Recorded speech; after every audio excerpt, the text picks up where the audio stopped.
Hello, welcome to Infinite Prattle. And on this episode today, I'm going to be talking about the Muppets. And some people of a certain generation will hold them dear. Other people will probably think, why the hell are they relevant? So yeah, that's what we're going to talk about. So strap in and yeah, let's talk about that. You're listening to Infinite Prattle with your host, Stephen. Thanks for joining me for unscripted, unedited, everything.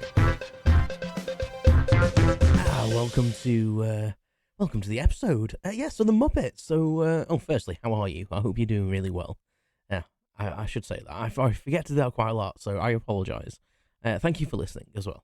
So yeah, the Muppets. I am of a certain generation that I remember the Muppets being quite popular when I was a kid. And they have made a kind of a revival in the last decade or so. But if you don't know what the Muppets are, firstly, go and Google them. But I will kind of give you a little bit of a history. So, Jim Henson was basically a puppeteer. I'm just getting this info from Wikipedia and my own knowledge, in quotation marks. So, you know, check the facts. But you know, this is kind of what I'm going off. But basically, the Muppets were created by Jim Henson, and they're puppets basically. But he called them Muppets. And I'm not really sure why. I'm sure there's a reason for it. But basically, he created them for a TV show. I don't think it was to do with Jim Henson. He was basically creating them for another TV show, as far as I'm aware. And then they were very popular. But that was like back in the 60s.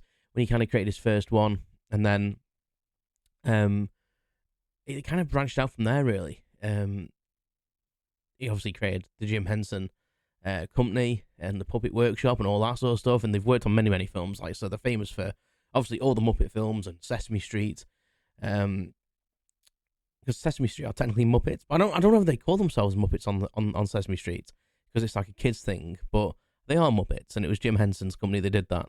But the other branches, like they did like the Dark Crystal, they did the Teenage Mutant Ninja Turtle films, the original from 1990, and the sequels, I presume. I know they did TMNT 2, anyway, but they've done lots of other feature films. I'm trying to think of the other one. I've just gone completely blank. Anyway, they've done loads of stuff. Fraggle Rock as well was Jim Henson production. And then they've done loads and loads of films. So I'm sure that at some point, even if you don't know them or watch them, you've heard of the Muppets. They're a thing. But I absolutely love the Muppets. I was brought up in a household that kind of, maybe not my dad, but I think he tolerated them. But my mum definitely really liked the Muppets. She was a big fan of Miss Piggy. And I always loved Gonzo because he was just weird. I loved the oddity that was Gonzo. And one of my favorite childhood memories as a kid was, watching, maybe not them on TV. There was probably reruns and stuff. But I remember a VHS that I got when I was a kid, and I'm not sure what year it was out. I mean, I was born in 1983, and I remember watching it a lot when I was a kid, and I've still got it, and I really should probably get it out and try and transfer it to DVD or something, because I bet you can't get it anymore. And I'd love to watch it. I wonder if it's on YouTube, actually, illegally somewhere. Anyway, it was called The Muppets, Gonzo Presents Muppet Weird Stuff. And it was basically Gonzo sat in his house with his chicken, because he was, like, dating a chicken, which is bizarre in itself. And he was, like, kind of, like, speaking to... I presume it was just done for the video as well. I don't think it was, like... I think maybe the stuff that was in it was clips from The Muppet Show. But the bits interspersed when he's like presenting, I presume a film just for that VHS, and I bloody loved it. It was great, and he sat with Camilla, which is his girlfriend chicken. That was bizarre, and basically, yeah, he's just basically showing weird clips from. Well, not even some of them aren't that weird, but I used to love it, and there's a lot of musical numbers in it as well. Most of the musical numbers, to be honest, because on the Muppet Show, they did a lot of covers and stuff. But the one that really sticks in my head from that VHS was Vincent Price singing "You've Got a Friend," and And firstly, I love that song anyway. It's a great song. It Carole King, I think, originally did it. And I think Joe Cocker. Is it Joe Cocker that sang it? Some old singer as well sang it as well. That sounds terrible saying that, but Vincent Price, one of the best like horror movie actors, one of the best actors in general, really. Very famous for doing the rap in Thriller, and that's really like a vivid childhood memory. And also one of the ones where there's a monster singing "I'm So Pretty," and they start off as like a pretty Muppet, if that's a thing, and they turn into a monster and then go on a date with another monster that looks the same. Very bizarre. I mean, the Muppets were a bit out there. I think that's the reason I liked them. My first memory of the Muppets was that VHS and the Muppet Show. Waldorf and Statler, the ones that used to sit in the like the box in the theatre and heckle. And I think as you get older, I think you kind of relate to their comedy a bit more, like heckling stuff and taking the piss and stuff like that. But yeah, so the most famous Muppets are probably Kermit the Frog, Fozzie Bear, Miss Piggy, Big Bird, and Elmo and stuff like that from Sesame Street. But they've made a load of films over the years, and they've got a special place in my heart. And I bring this up because recently I saw a news story, and this is kind of one of the reasons I wanted to do something on the Muppets anyway, because it's something that I like. But I saw a news story recently, just blipped on the radar, and it was a story from The Independent, which is a newspaper in the UK, and it was on their website, and it basically said, "Is it time we let the Muppets die off?" And it's basically about basically saying whether the Muppets are still relevant in today's society, and it's kind of like saying that they're not like something that shouldn't be continued, and puppetry, is a dying art form, etc. But I think it's more really being how they're represented in social media, and I can't remember which one it was, like Twitter or something, like blew up because Elmo had posted something and checked in, and everyone went mad, and it became viral, which is ridiculous. It's a bloody inanimate object at the end of the day, brought to life by very clever people. But I think if you're getting that much uppity about it, you need to have you need to take a break, don't you? At the end of the day, the Muppets are a cultural thing. It'd be like, I mean, you could say the same for Coca-Cola. Coca-Cola make these dramatic adverts and ad campaigns. Is it time they died off? It's a product at the end of the day, isn't it? And everyone's got a social media account. People's pets do. My dog's got a bloody Instagram account, which I can never be bothered to post to anymore, if I'm honest with you. But, there we go. But yeah, I think that news story kind of grated on me a little bit, because you're like, you know what? Is that just creating, sensationalism where it's not there? And you're kind of buying into the social media kind of sensationalism by just printing that story, so to speak. So yeah, but I like the Muppets, and I'd be interested to know what you like as well. Is the Muppets something that, have you been brought up on Muppets? Do you know even the Muppets are? Am I bringing something new to your life? I would recommend, watch one of the films. Watch some of the Muppets, and don't be turned off straight away, because sometimes it takes a little bit to get into with these sort of things. But yeah, it's all good. I love them. By the way, I'm using a new microphone. Let me know what it sounds like, because I got a bargain on the internet. I think I posted about it on Instagram and some other socials. It was a bargain, and I could not buy it. A little condenser microphone. So yes, so I've been using it because I like it. It's a bit of a different shape, and it's a phantom powered one. It seems to not pick as much background noise up. I seem to be able to, speak into it nicely, not pick up, it doesn't seem to cut out as much. So for me, it's winning so far. Anyway, back to the Muppets. So yeah, when I was growing up, that Gonzo Muppet video was very, and Gonzo means something else for some people as well. But yeah, don't Google that. When I was a kid, maybe it doesn't mean what I think it means. Anyway, but back when I was a kid, I used to love Gonzo. He just made me laugh. Him and Fozzie Bear, they were just stupid and funny, and I think because Gonzo was a little bit out there and kind of, Gonzo was always like a sad character to me because he was kind of ostracized a little bit because he was so weird, but he was also celebrated because of his weirdness. So it was kind of like as a kid that feels like that, and I did as a child. I felt like that I was a little bit. I don't know. Like I've said this before, like whether there's some neurodiversity in my brain, I don't know, but I felt like that as a kid, and I really resonated with me with Gonzo. I felt like Gonzo and me could be best pals. And it didn't matter that he was a puppet. I knew he was a puppet, but you kind of... And I know a lot of celebrities have said this, actually, when they've worked with them, that you forget that someone's operating them, because the people that operate them are so clever that you end up talking directly to the Muppet and not the person that's operating it, because, same with ventriloquists, really. Like, they're very clever at what they do, although they're stood with it, but obviously they're Muppets. Are kind of brought to life, and everyone's hidden under the stage. They have to build elaborate stages where everyone's hidden underneath. So yeah, it's for me. I really fell in love with Gonzo, and I wish we could have been friends. I'd love to meet Gonzo being operated, and it would just that'd be joyous. I'd love it. Yeah. In regard to other things, I remember we were going. It was Muppet Babies. Muppet Babies was like an animated series, and that was something I used to watch like every weekend it was on, and I used to love it. And I've seen it as an adult, and it's not that good. Well, it's all right, but the animation's not that good.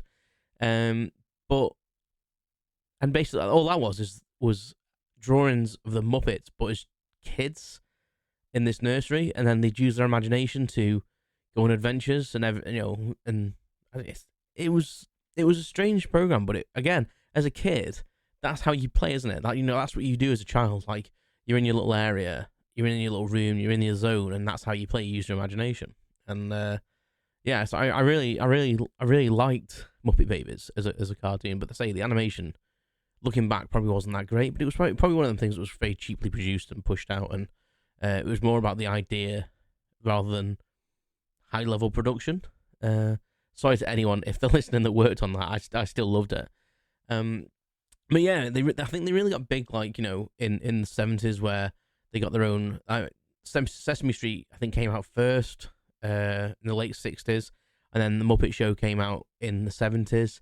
It's crazy to think that the Muppet Show has been going since like 1969. It's mad, and it's still going now, and it still feels fresh. I watched an episode recently, and it was still. I enjoyed it as an adult. Maybe it's because I have a brain of a 10-year-old. I don't know, but.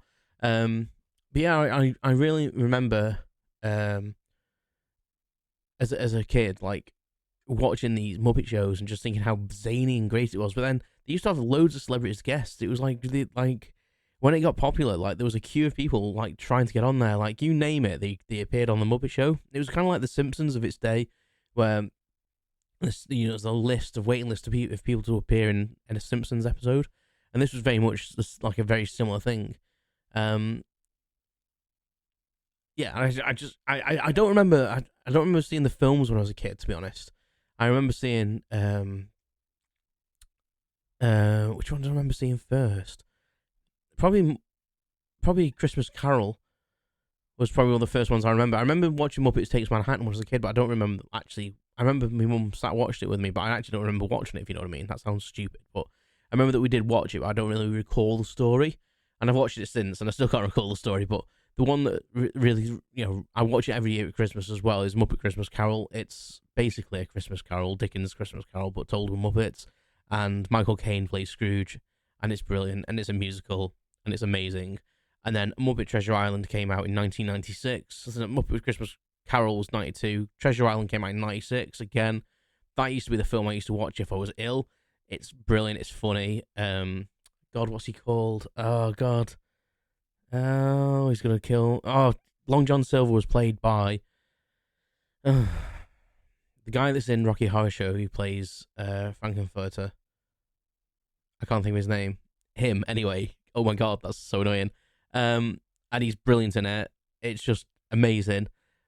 Also, Billy Connolly's in it as well. And he's amazing in it. He's not in it for very long, but spoiler alert, but he's brilliant in it. It's just hilarious, the Muppets are just funny. Like, yeah. And then Muppets from Space came out, which didn't get a very good review kind of received, but it was all about Gonzo, so I bloody loved it. Because Gonzo, the thing about Gonzo was he was a thing. No one knew what he was. He was like a whatever. And Muppets from Space basically told his story about what he was and his connection to his own people and his own kind, and it was wonderful. And I'm looking at Wikipedia now, and I've never seen it's a very Muppet Christmas movie. Apparently, it was one in 2002, a very Muppet Christmas movie. Never even heard of it. Amazing. How bizarre. So yeah, and there was a few films obviously early in the time. So the Muppet movie was the first one in 1979. Great Muppet Caper, Muppets Take Manhattan, and then Fraggle Rock appeared in the 80s. Fraggle Rock was amazing. That and Muppet Babies was my memory of the Muppets when I was a kid. Less so the Muppet Show, but Fraggle Rock was. I was a little bit scared as well because I can't remember what they were called. There was like miniature Fraggles that lived underground, which were Muppets. Like miniature, they were called Fraggles, and basically they were like mining and living underground. And I think it was kind of like the Borrowers. I think they headed out and tried to borrow stuff from the big world. And then there was these monsters. I'm trying to find what the monsters were called now. The Land of the Gorgs, and the Outer Space World. That's the Outer World. And then you got the Doozers were like a second species. It says here, a second species of small humanoid creatures. They were like small pudgy men, basically, like the Pillsbury Doughboy, and they were like all construction workers, and they were smaller than the Fraggles even, as far as I remember. And they were like really miniature, and then the Fraggles looked giant to them. But then when the giants went out into the real world, into the outer world, there was these big animals. I can't remember what they were called. What were they called? It doesn't say. It says the Gorgs. Is that the one? Gorgs? Yeah, that might be it. Yeah, the Gorgs. Family of Gorgs. Fat, furry humanoids standing about 6 foot. Yeah, that's right. Yeah, that's right. Yeah. So, but they weren't like that scary looking. But for me as a kid, I found them really intimidating because they were basically, Fraggles were like annoying to them and a pest, and they wanted to try and get them and grab them, and so I don't know, that really scared me. The fact they were like after them, like they were giants. Like the Fraggles were like nice to the Doozers. Yeah, and they had like a kind of symbiotic relationship. I'm getting really deep here. It's a freaking Fraggle Rock, but yeah. But the Gorgs used to scare me, basically. Is what I'm trying to say. But I used to love that show, and the theme tune is, it's just something else. It's just one of the best theme tunes of any show, and that bass line, dun dun dun dun dun dun dun dun. You just know what's coming. It's ace. Like, don't get me started. Amazing. So yeah, and that's come back. That's actually on Apple TV at the moment. Actually, Fraggle Rock. They restarted it, and I started watching it, and it's brilliant. I still need to. I've got so much on my watch list. I'm so behind on everything, but need to carry on watching that. And Disney actually bought the whole rights to Jim Henson Studios in like the early 2000s, and like made a few more films. They made what was it called? Muppets movie. Was it called the Muppets movie? It was just called the Muppets, I think. And then Muppets Most Wanted. Was it like a? And then they brought back a TV show as well, which was like a primetime series. Was that? Yeah, I can't remember what it's called. Was that called Muppets Most Wanted as well? I can't remember. And then they did another film called Muppets Haunted Mansion, which I've actually not seen. And I'll actually have to add that to my Disney Plus and watch that at some point. And then they had a new series called Muppet Mayhem, the Muppets Mayhem, which was I've actually seen quite a few of them, and for me they weren't as good actually. I don't know why. They were funny, but they weren't as quick and as bizarre as they should be. They were still good though. They were still better than most shite that's on TV, to be honest. Yeah, but the Muppets are amazing. They're not irrelevant in my eyes. Who cares if they got a bloody social media account? Get a life. I mean, you know what? Like, there's a guy that holds a sign that's got a bloody man. What's he called? Dude with sign. Like, why don't people moan about him? I don't care. Yeah, just do what you want. So you're not hurting anyone. Yeah, the Muppets. You know, if you've not seen them, not heard of them, like go and sample them. Just Google them. Sure, there's loads of clips on YouTube or wherever. And I'm gonna actually go and search for the Gonzo Presents Muppet Weird Stuff, because I'm pretty sure it'll be on the internet somewhere, and I need to watch it. And hope it doesn't destroy my childhood memories, because that's something that sometimes happens, isn't it? You know, you go back and watch something that you actually adored, and then you go, "This is absolute bullshit." I don't think that'll happen with that though. The Muppets hold a very strong place in my heart, especially that VHS, which is in the loft. It's in my attic, and it's probably worn out, to be honest, because I played it so much. Yeah, but what do you think of the Muppets? Do you know them? Do you remember them? Do you think they're irrelevant? Do you think they should die off? It is like 60 years too much to have them in our lives. I don't think so. I enjoy the Muppets. It's a bit of lightheartedness that I think we all need in our lives sometimes, and I'm all for that. So thank you very much for listening. Please like, share, comment, subscribe, all that jazz. Thank you very much for listening. You've been listening to Infinite Prattle with me, your host, Stephen. Take care, and I'll speak to you soon. Thanks for listening to Infinite Prattle with your host, Stephen. Follow me on social networks at Infinite Prattle, and don't forget to subscribe. Thanks very much.